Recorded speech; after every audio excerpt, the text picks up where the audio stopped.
Inside this room, all of my dreams become realities, and some of my realities become dreams. What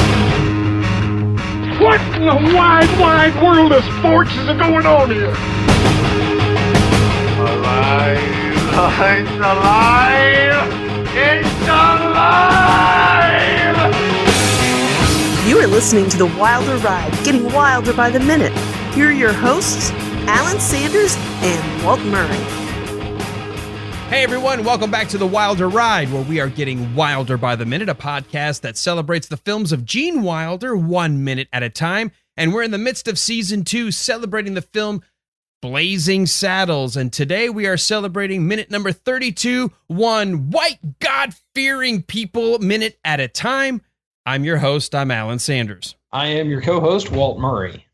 And it is our pleasure to welcome to the podcast for the very first time, Jackie Hatcher. Jackie, welcome. Thank you. Hello. Great to have you joining us here on this Wilder Ride, and Blazing Saddles is our movie. Jackie, we always do this for the first time when a brand new guest joins us. What's your recollection of the film Blazing Saddles? The N-word. Yeah, that's been a little problematic for us. Yeah, we can thank Richard Pryor for all of that.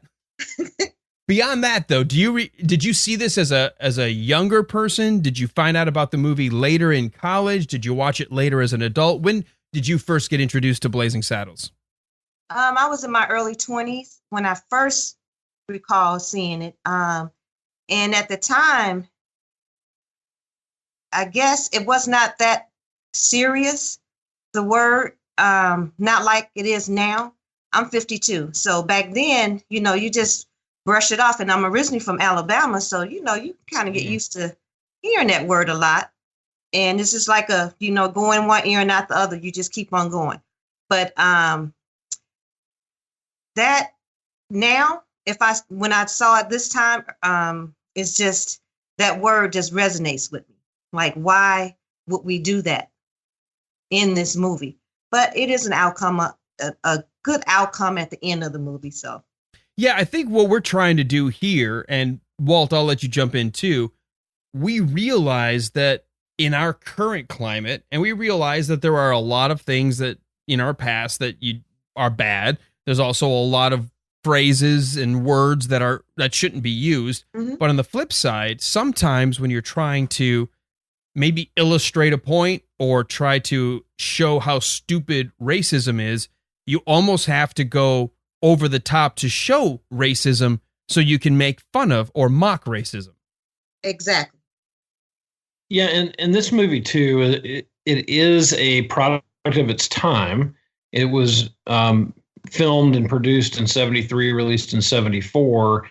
And one thing that we can really be thankful for, and I think this is a little bit about what you were talking about, Jackie, is that times have changed and that way have changed for the better.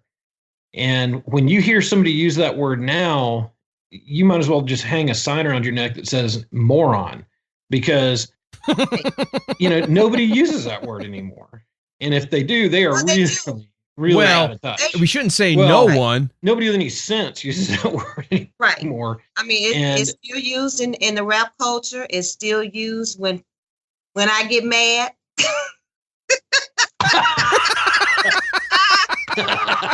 I just spewed water all over myself.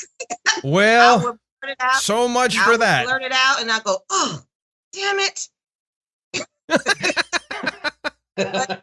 Well, okay, but that's a great point you're bringing up, because based on when you were raised or how you were raised, I think, and it's not to do with excusing the word, but I would argue that if you're a little bit older and a little bit wiser, we're not as easily, quote unquote, triggered like this current generation. Right. Like we can survive past the use of the word, where others lock up and they just cannot listen to you any further. I tell my friends, my sons, you have to know your history. You have to know your history. You can't just block out things because of hate or anything like that. I mean, even comics, they joke about the N-word and everything else. You just have to have a better spirit in life, for me. Well, one of the things, Walt, you and I talk about a lot and we talked about it, deciding, do we dive into this for our second season? There are so many people, the second they hear a trigger word, they will immediately shut down. They won't even bother giving anything a second chance. They won't even listen further. And I think that does a disservice to the message of this movie, because this movie is all about how stupid racism actually is. But if you don't understand that, and if you don't sit there and understand why the actors are saying what they're saying, then you're going to miss the bigger message. Well, it's just like when we interviewed Burton Gilliam, and he talked about that in his conversation with Cleavon Little, that Cleavon said, these words were written for a reason. You say them, you do the lines, because it's setting you up as the bad guy, and you're the one using those words so that we can knock you down. And then, of course, he said, well, if you use them outside of acting and outside of reading the lines, we're going to Fist City. But, right. He said, don't feel bad about doing these lines, because we're trying to make a movie and we're trying to make a point here. So it is important. I wouldn't want to, people always comment, you couldn't remake this movie today. I don't think I'd want to remake this movie today. For one reason, I think this is a great movie as it is and doesn't need to be remade. But we don't use a lot of those words commonly anymore. So if they remade this, it would seem totally out of place. Yeah, I think that'd be my issue. It's not, well, okay, I'm going to try to figure out how to say this, because you're right. I don't want this movie, quote unquote, remade. I mean, Hollywood feels like already they've run out of every idea. Instead of trying to come up with something new, they keep trying to rehash everything. But this is not a movie that needs to be remade. What bothers me, though, is when people say, could this movie be released today? And I think this movie is needed more than ever. Well, I agree. Yeah, I'd agree with that too. Well, and I saw it a couple years ago in the theater, and it's even better on the big screen. But it was interesting that Movie Tavern and other places were willing to show it, and I don't know if it's just that people haven't realized what goes on in this movie, or if people realize what the message of the movie is, and they're cool with it. What's amazing is the number of people that we've interviewed already, Walt, and we've talked to, especially if they're more of the Gen X or a little bit older, they understand what's going on in this movie. First of all, it's a comedy. Second, it's a satire. And third, it's funny. And it's okay to actually have a sense of humor. Yeah, which is in some ways becoming more and more challenging, because if you're 23, 24, 25 years old, it's got to be a nightmare to walk through those minefields today and figure out what's okay and what's not okay. And it seems like it's a real moving target all the time of what words are all right and not. I saw something today in the news about somebody being accused of something, and it was a 22-year-old TV show. Actually, it was an episode of MASH that people were getting mad about. So it's even older than that. It's probably 35, 40 years old. Wow. And there was some scene in it where a bomb went off and one of the guys got soot all over him. And so people are jumping up and saying that's racist. It was not intended to be racist. It was, he is in a war and got, was right near an explosion. And so, things are getting redefined really quickly. And that has got to make life really challenging for people who are younger and are trying to walk those lines. Mm-hmm. And in some ways, I don't know, Jackie, maybe you can comment on this. Is it fair now to go back and look at things that are, were made in 1974 and rip them apart and judge them by today's standard? What do you think about that? I don't think it's fair to go back in time and judge or say anything bad about what was done then, because that was the era. That was our era in 1973. That was the type of comedy that was going on. That was just the 70s. So if anything, you should go back, well, people should go back and learn. I agree 100%. And I think that's important to look back and say, yeah, the things that they said weren't okay. To show that kind of disrespect for somebody is not good. And we recognize that. And we're not saying that it was okay, but that was how things were at the time. And, acknowledging that and being okay with it.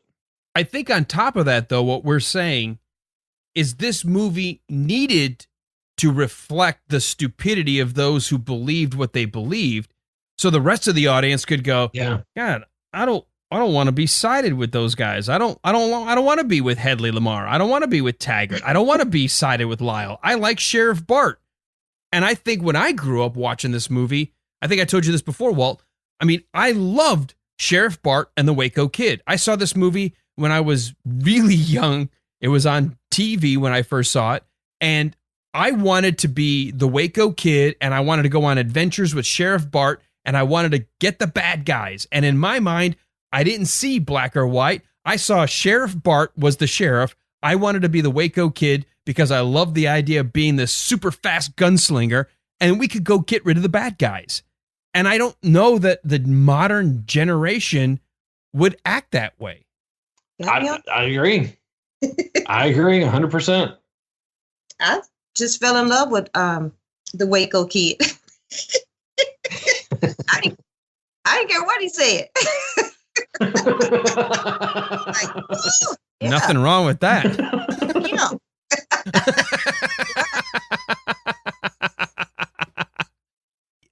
And think about this. I mean, we all were raised, in the late 70s. We grew up, and we kind of like probably went more to the movies in the 80s. So we're like products of the 80s culture. But the buddy cop movie, which became really big in the 80s, think about it. Bart and the Waco Kid may be of one of the earliest buddy cop movies just set in the Old West. Yeah, it is. And it really is so much like, some of the later ones that we see of Die Hard and some of the other great movies. Well, Die Hard's not a buddy cop. I guess it is maybe in Die Hard 3. But think about Lethal Weapon. Well, I would say in Die Hard you have Bruce Willis in the building, and then you have the other cop you've outside. Got Sheriff Al, the patrolman Al. Mm-hmm. Yep. And so I would say that's, it's by radio to start with, but they immediately have that bond, and and that formula is there. True. And in the second one, he buddies up with one of the tower guys, who one of the engineers, and in the third movie, it's Samuel L. Jackson. Right. So, but I love the idea that we've got two guys here, and we're going to see in the next minute, which we don't want to get too far ahead of ourselves because we still have to deal with this minute. We get the introduction of these two guys that I think is really the core of this whole movie. That you get a white guy, a black guy, one's a sheriff figure, one is a sort of a gunslinger who is the anti-hero who wants to be the hero, and the two of them together become something even greater. And I love this message. You take the black guy, you take the white guy, and you put them together, and suddenly now you've got like this superheated core that eventually rallies the town, rallies everyone, and they all work together to defeat the bad guys. And you have the redemption of Jim, I would say, or the Waco Kid. Not to skip ahead too much, but because of that relationship, he really gets his life back. At the time, when I first saw it, I really wasn't into Westerns, but then I started getting into Westerns and loving John Wayne movies and him with Dean Martin, same thing. I loved him, but this is a good movie. Well, all right. Well, now that we've kind of set the table with our guests, let's go ahead and remind everybody where we are here for this Tuesday episode, because when we last left off, we were in the middle of a town meeting. They were using the church. They sort of reconfigured it for everybody to sit out there, but we're in the church, and they're getting ready to call Harriet Van Johnson up to the podium because she, as the school marm, has composed a letter for the governor. So let's go ahead and start off with this minute. She's coming up to the podium and everybody starts to cheer for her. Walt, the very first joke I remember in this scene is she tries to speak very soft and quiet and very ladylike. And the entire audience is like, what? I can't hear you. To the Honorable William J. Lepedimint, Governor. Forgive me. I'm not used to public speaking. We, the White God-fearing citizens of Rock Ridge. Yeah, well, and then she's got the line, I'm not used to public speaking, but she's a school teacher. Right. So by nature of her job, wouldn't she speak in public every day? Well, I mean, Jackie, when you hear that, when you realize this is the school marm and you see she walks up and she's very quiet, does it strike you as odd when she's like, I'm not used to public speaking? Right, and then she just all of a sudden starts screaming. I mean, you want to talk fire and brimstone. I mean, she lights up. I mean, and in fact, if you watch when she's after her apology, we've got this medium shot and everyone just absolutely flinches and they try to recover like it's no big deal, but everyone's thrown off their guard.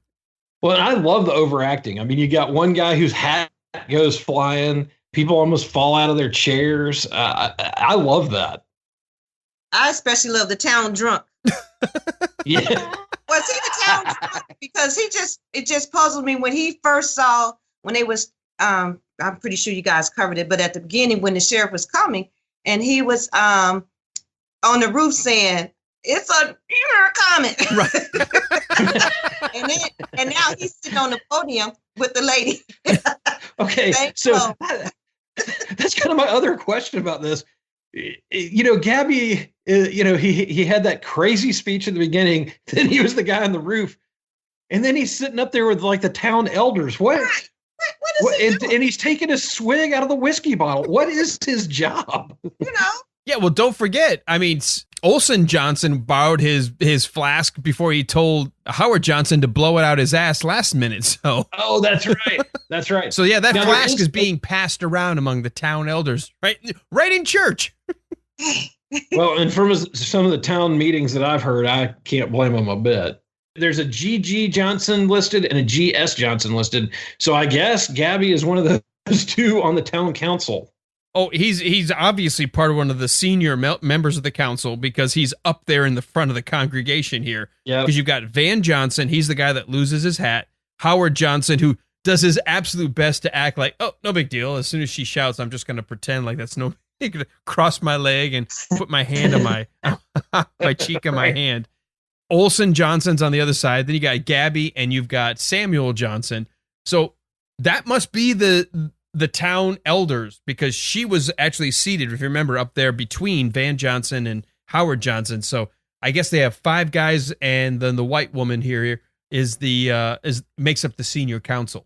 Or at least she's like a secretary, like the town secretary or something, because she's the letter writer. Well, I mean, don't forget, she was sitting up there at the very beginning. That's so right. I think she is part of the senior members. And she was on the podium when the new sheriff came. Exactly. Yeah, you're right. So look how progressive Rockridge is. Yeah. Yeah, it's I don't know that progressive is the right word, but sure. Well, hey, we at least have a woman up there, right? That's true. That's true. We'll give them credit where credit's due. Look, it's a lot to accept right now. They at least have a woman who's on the council. Yeah. I mean, I guess that's a step in the right direction.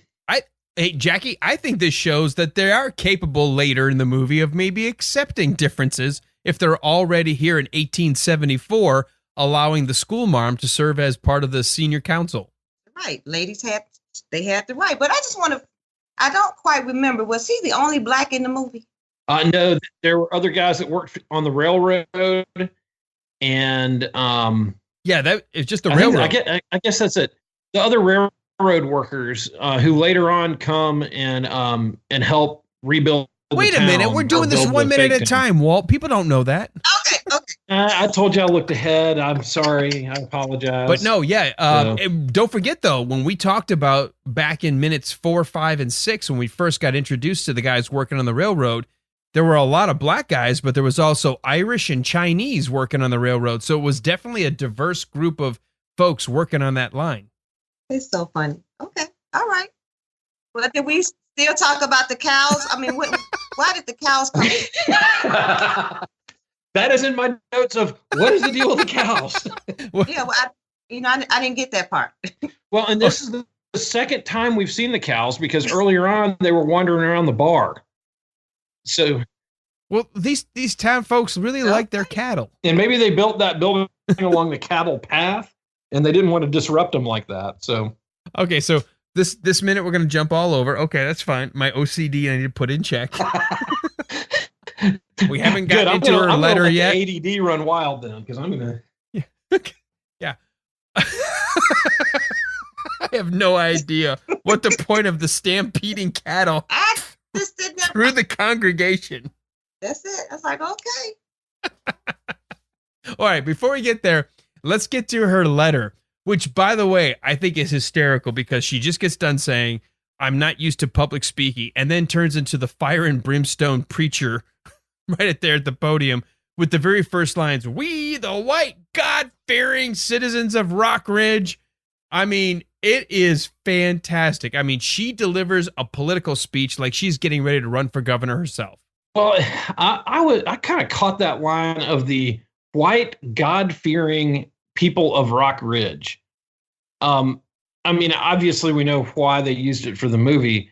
But I was looking that phrase up. I can't seem to find that anywhere else. Was that in some other movie, or was that just them using that to paint the people of Rock Ridge as being racist and exclusive? Well, isn't that a phrase that it was used a lot in terms of like maybe more fundamental like Baptist, Methodist, this whole idea of we are a white God-fearing, or maybe even if it was a mixed congregation about being God-fearing, this whole idea of like the Old Testament? Yeah, I've heard the God-fearing, but I haven't really heard the white God-fearing except from like, documentaries on the KKK and stuff like that. I mean, that's a pretty hardcore term. Well, Jackie, have you ever heard that phrase? No. About being God-fearing. God-fearing, take yes. the white out. Yes, okay. Yeah, yes, I have. And I've also heard my mom say, "I'm going to beat the fear of God into you." I've said that. I haven't heard beat, but I have heard put. No. Yeah, I'm going to put the fear of God in you. Beat. I have boys. I have boys, so I have to beat. Oh yes. Fear? They don't even know fear. No, what? Really? And then I give them the death stare. Really? We call it the mom stare here. Okay. Yeah. Okay. Since I've got nothing but girls, I have 4 daughters and a wife. I have to be very careful about what I say. Oh, that's beautiful. I have boys. I don't care. They just look at me like, what is wrong with my mom today? Oh yeah. No, but the fear of God, yes, I've heard that constantly growing up, but not the white fear of God. I guess this is supposed to call into account that she uses this phrase, "We the white God-fearing."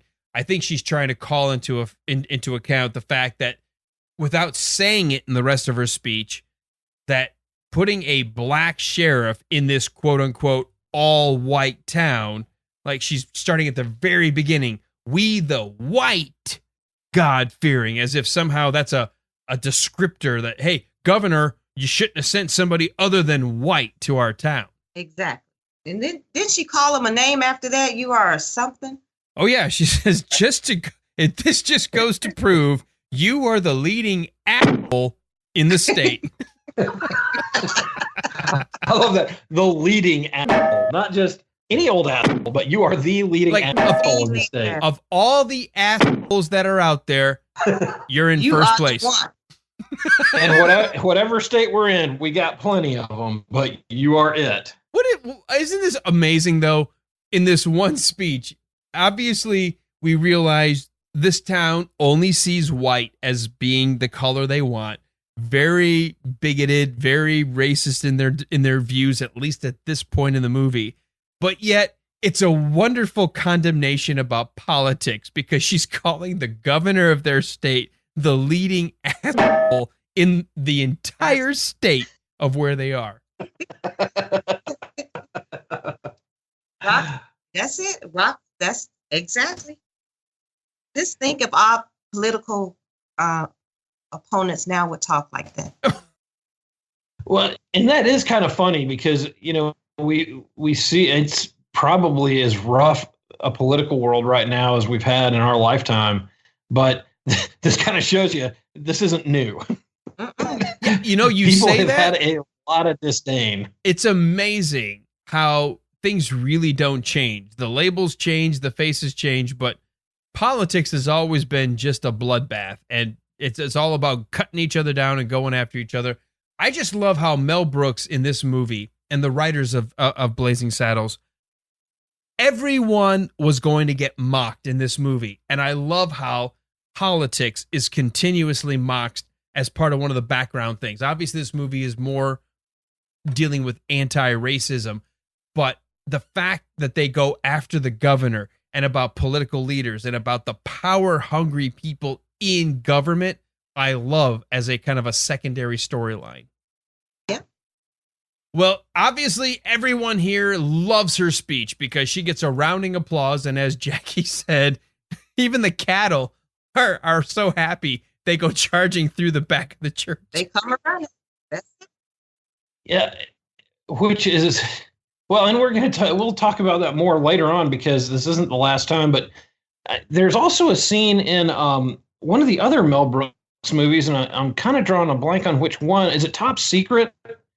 That there's another scene where the guys dress up as cows and well, go Top undercover? Secret, they do dress as a cow, but that's not a Mel Brooks movie. Oh, that's right. Never mind. For some reason, I've got it in my head that there's another Mel Brooks movie that uses cows. Wow. Well, on that note, Maybe I'm thinking of The Far Side. yeah, I can't think of one. But all I know is visually, even if I can't explain it, it's funny to see these cows when the entire crowd is sort of like, yay, great speech, and here comes all these cows. It's almost like it's like making the comparison that this crowd is nothing but a bunch of a herd of dumb cow. Yeah, it kind of fits. It's the mob mentality. Yeah, it really is. And it's just kind of a bunch of big, dumb animals. Yeah, exactly. You got a bunch of dumb heifers up there. Oh. Heck, I thought this was a friendly conversation. Oh, sorry. Yeah. Well, and they're just, they're big and they're not self-aware, and they're not really aware of anybody around them except as it affects them. So pretty good imagery there. See, I'm good with that. They're just a bunch of dumb animals. Yeah, they are. They definitely are. All right. As we start to get close to the end of this particular minute, we immediately cut to the jail, and we've got Sheriff Bart, who, Walt, I love this. I love the tie back in to the very beginning of this movie when Lyle was trying to get them to sing The Camptown Lady, and they pretended like they didn't know what it was just to put a finger into Lyle's eye. But here he is. He's doing the whole foghorn leghorn thing, singing doo-dar, doo-dar as he's hanging up wanted posters. Town ladies sing this song, doo-dar, doo-dar. The Camptown racetrack 5 miles long. Oh, the doo-dar day.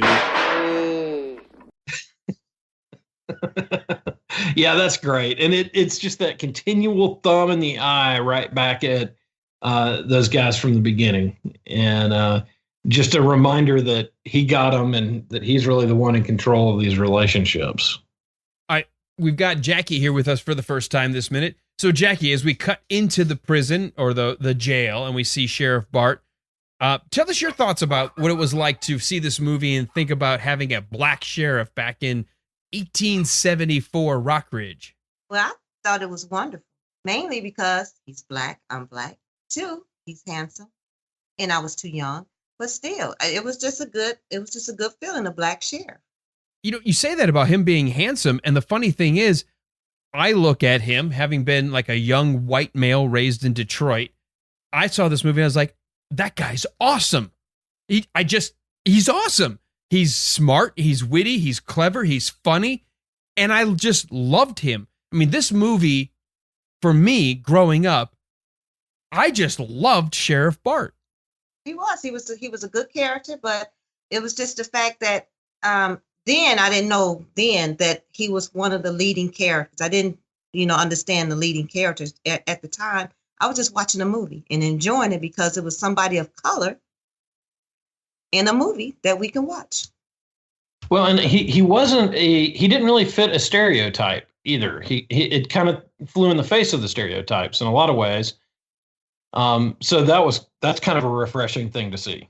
And what I love, and I've said this before, but it bears repeating, Sheriff Bart doesn't do what you would typically expect of somebody in, let's say, our modern 21st century storytelling of getting on their platform and giving a speech and telling us how bad we are and how stupid we are and how dumb we are.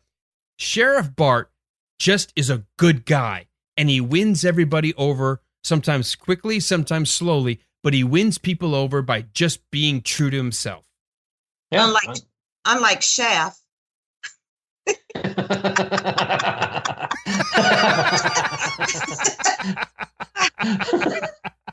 All right, you said it, not us. My bad. I couldn't be. Unlike Shaft. When we cover Shaft, we're going to have you back. Oh, yes, we will. All right. Well, he's Sheriff Bart is hanging up some wanted posters, and so I did the whole movies by minutes due diligence and tried to look up these folks. Walt, did you look up these names of the folks he's hanging up on the wanted poster wall? I did, and got some interesting information about it. All right, I'm curious what you found versus what I found. These are the same wanted posters that they used in the John Wayne movie Rio Bravo. Oh, that was a good movie. Yeah, that's a great movie. And these are the same posters that were hanging in the jail in that movie. That's awesome. Well done. Thank you. See, I didn't even think about that. Yeah, you were looking up the names, right? You know what I found? Oh, I found that Sam Cale is an executive territory manager for one of the world's largest professional communities, and you can find him on LinkedIn. Poor Sam Cale. And I did find out that Leo Corey, I know he's on Facebook. That Leo Corey actually is apparently not really ever been arrested, but you can find stock photography of a French man by the name of Leo Corey in a website known as almy.es. So Leo Corey images of whoever this person is, but I did not find a Leo Corey anywhere else. That is hilarious. Yeah, I know that. Sorry, I looked everywhere. Yeah, and I started to do the same thing, and then I realized those names probably didn't mean anything particularly. So I started looking up the wanted posters, and that's what it came back to, is that a couple people pointed out that it was from Rio Bravo. That's awesome. That's so much better than what I found.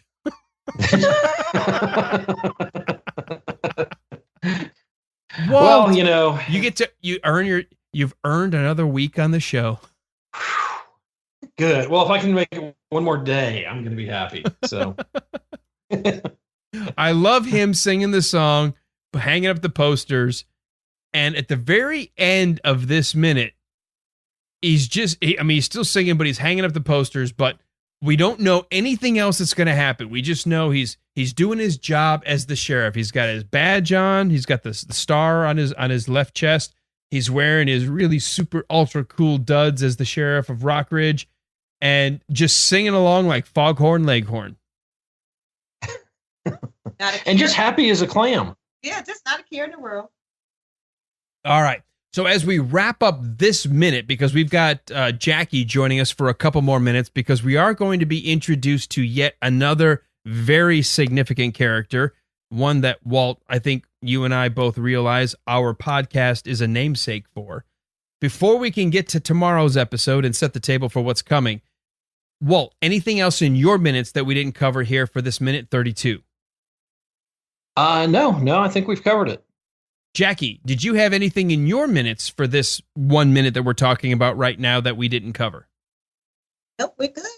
All right. Well, Jackie, you've been our guest, and I want to give the audience a chance. If you're doing anything, I understand you've got kind of a podcast or a blog or something of your own that's sort of in flux, but might get kicked off here in the next several weeks.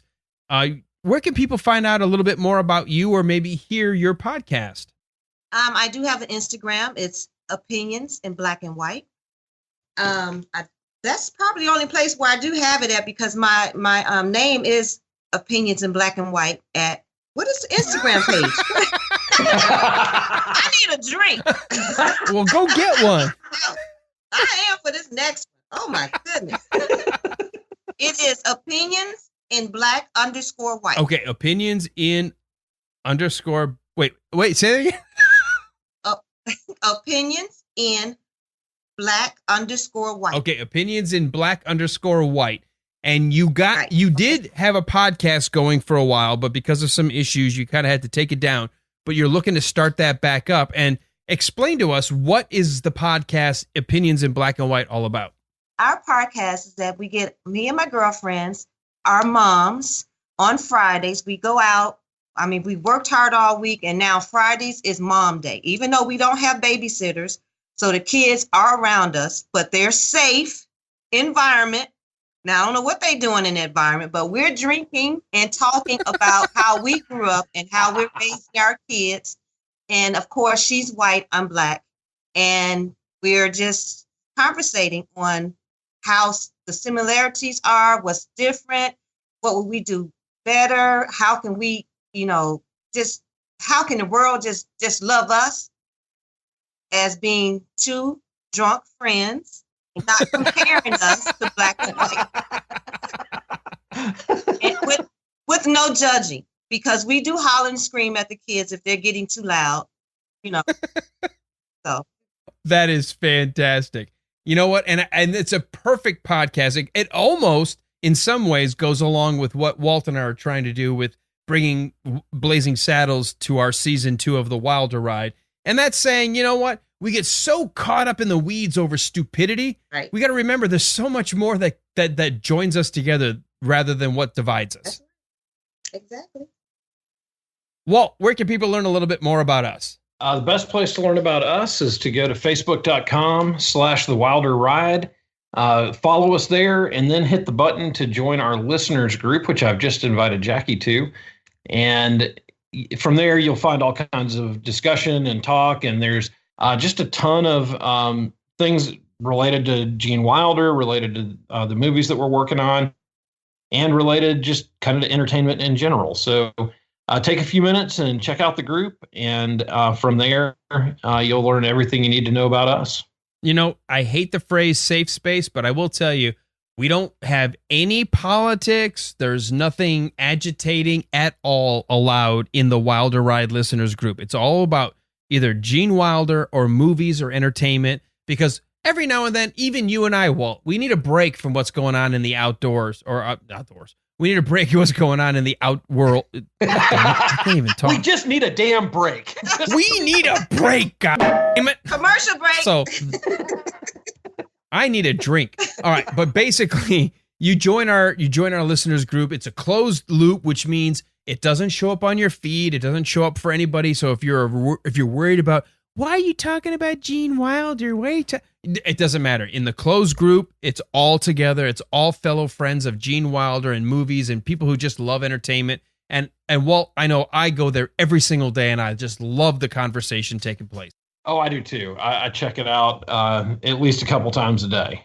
All right. Well, I want to encourage everybody to come back tomorrow, because tomorrow is Hump Day, and we have Jackie Hatcher joining us again for our Hump Day episode. We are going to continue this, what's going on in the jail here. In fact, we start off minute number 33 with Sheriff Bart saying, "The drunk in number 2 must be awake." And we end with him saying, sit down over here. Now, I don't know who he's talking to, so you're going to have to come back tomorrow to figure out who he is addressing in number 2. But to do that, you got to come back for this, The Wilder Ride. Okay, I needed just a minute of time. I've got to write a letter to the governor. Dear Governor, you are the leading asshole in the state. Love The Wilder Ride. Okay, good. I'm ready to go. We, the vodka-drinking citizens of Rock Ridge, can't remember what the fuck we're talking about. Join us tomorrow for The Drunken Ride. Join us tomorrow on this. Shh, listen, shush, for The Wilder Ride.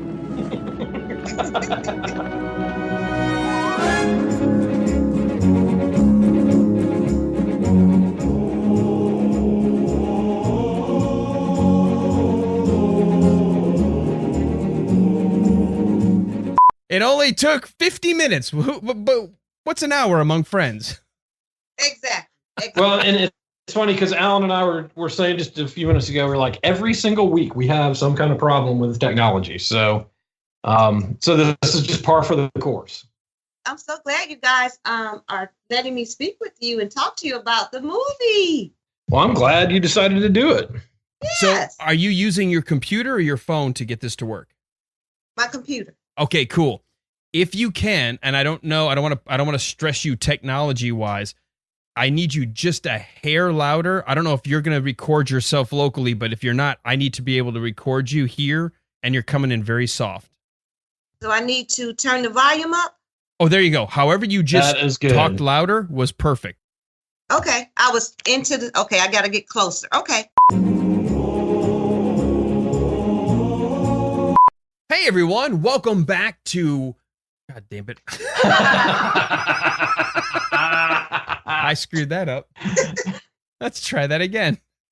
And 3, 2, 1.